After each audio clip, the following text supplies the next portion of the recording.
دوستان عزیز درود. این نشر نوبتی برنامه ترانسفر در عمل است و ما چون هر وقته از گزارش‌های بازاری فوتبال بازان میگوییم. نخست از انگلیا شروع میکنیم. نیم حمایتگر منتخب انگلیا میسون ماونت با چلسی هجنه شرطنامه نو امضا کند و چخانهای بزرگی به مثل لیورپول با واریا بهره به دست آوردن ماونت سخت کمین گرفتنی‌اند. هرچند که ماونت از سن 6 سالگی تا به حال در صف چلسی می باشد، ولی با احتمالیت زیاد موسم جاری برایش در استنفورد بریج آخرین خواهد بود.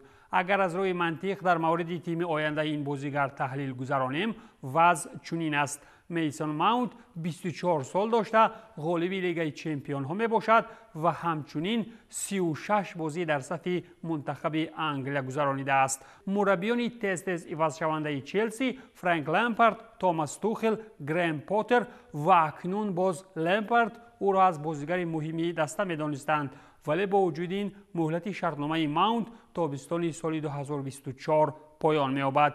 با وجود چنین نشاندادها روشن است که بسیاری از ابردسته‌های اروپایی تشنه به دست آوردن ماونت می باشند. منچستر یونایتد، منچستر سیتی، نیوکاسل یونایتد و حتی تاتنهام هاتسپور از سال 2022 تا به حال نسبت ماونت توجه خاصه دارند. همچنین پیشوایان فعلی لیگ داخلی انگلیا نیز تابستان می توانند از برای ماونت وارد بازار شوند. اما از میان کلی نامزدهای پرمیر لیگ انگلیا احتمالاً لیورپول وقت خریداری ماونت امکانیت‌های بیشتری دارد.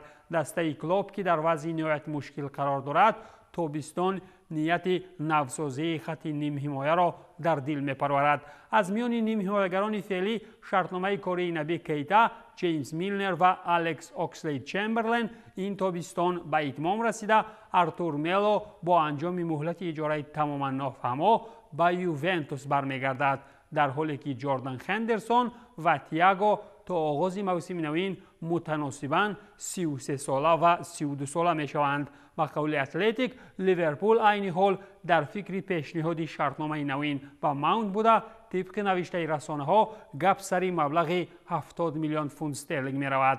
از جانب دیگر خود ماونت ماندن در چلسی را برایش افضل تر می داند، ولی با وجود خریداری های زیاد تیم تاد باولی و فرصت های اخیر از صف اساسی بیرون ماندن بازیگر انگلیس می تواند قرار او را به کلگی دیگر کند. بر زمین چلسی را نیز برای پوشاندن ضررهای بزرگ مالیوی در بازار از فروش تربیت گیرندگانش درآمد به دست آوردن ضرور است.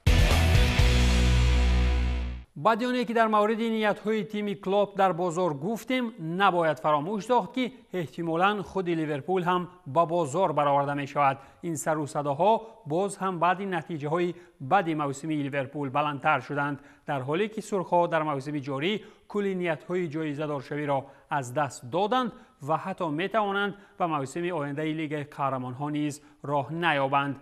عین حال لیورپول را از زینه چهارم پرمیر لیگ انگلیا 12 خال جدا می کند، در حالی که به انجام موسم 8 بازی دیگر مانده است. سبب‌های اساسی برخورد چنین مشکلات گردیدن لیورپول را راهبری بد مالکان و سرمایه‌گذاری‌های کم در این تیم میگویند. زمانی که هنوز در ماه نوامبر اعلان شده بود که فنوی اسپورتس گروپ PSG فروش پره دسته را برآمانده نیست، مخلصان لیورپول به صبرانه جلب سرمایه‌گذاری‌های نوین را انتظار بودند، ولی چنین نشد. چطوری معلوم شد؟ پیشنهاد مفید نسبت سهمیه‌های ارزششان از 3 تا 4 میلیارد پوند استرلینگ به دست نآمد.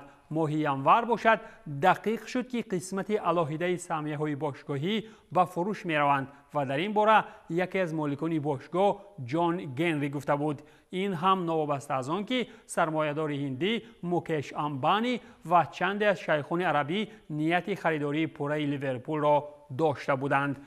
از همین قراری FSG در پره به بازار نبرآوردن باشگاه مخلصان زیاد این تیم را رو افتاده نموده بود. مخصوصا بعد چنین قرارهای مالکان در هر یک ناکامی دسته‌های لیورپول، مالکان از جانب مخلصان عیبنامه‌های شدید قبول می‌کنند. از جانب دیگر گپ نه تنها سر نتیجه‌های خود لیورپول می‌رود، بلکه در مصرفیات زیاد تیم‌های دیگر انگلیسی نیز است. مصرفیات بزرگ چلسی وقت مالکان نو احیا شوی آرسنال، تبدیل شوی نیوکاسل یونایتد به نیروی بزرگ با کمک فوند دولتی سرمایه‌گذاری عربستان سعودی و مبارزه‌های شیخ جسیم و میلیاردر شرکت اینئوس سر جیم ردکلیف در آزادکنی منچستر یونایتد از چنگال اویله گلیزرها چنین ناراضگی مخلصان را در انفیلد به میان آورده است. ما عموما سیتی و ثروت‌های شیخ منصور را مثال نآوردیم. وضعی به میان آمده حتی به آن آورده رساند که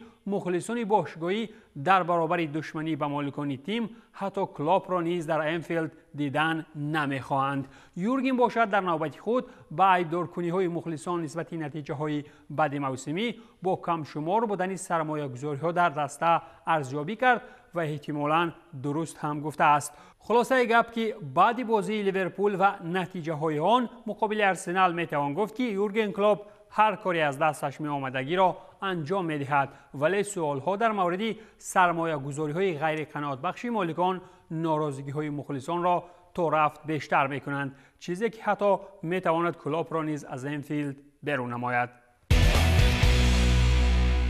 در پس منظر کامیابی های چشمرسی خابی آلونسو با بایر و پیروزی های پی هم رسیدن های مربی اسپانی، دستی کمک از جانب مالکان داروسازان نیز به چشم می رسد. بایر این نوبت بر عوض 7 میلیون یورو دفاعگر 20 ساله منتخب برزیلیا آرتور را خریداری نمود. بایر در مورد گزارش دفاعگر باشگاه برزیلی امریکا مینیرو آرتور رسما اعلان نموده شرطنامه کاری بازیگر برزیلی با تیم آلمانی تا سال 2028 مهلت دارد.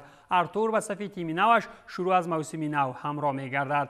الکی معلوم است که بایر از برای بازیگر 6 میلیون یورو جمعی 1 میلیون دیگر در شکل علاوه پولی ها پرداخت می کند. در موسم جاری آرتور 6 بازی در صف امریکا مینیرو گذرانیده، 1 پرتافت گلی هم ارسالی هم دستگان نموده است. بیشتر از این باشد بازیگر جوانی برزیلی در صف منتخب برزیلیا وقتی بازی رفیقانه مقابل منتخب مراکش باری نخست به میدان آمده بود. این بود پایان برنامه ترانسفر در عمل. تنسیت و پیروز باشید.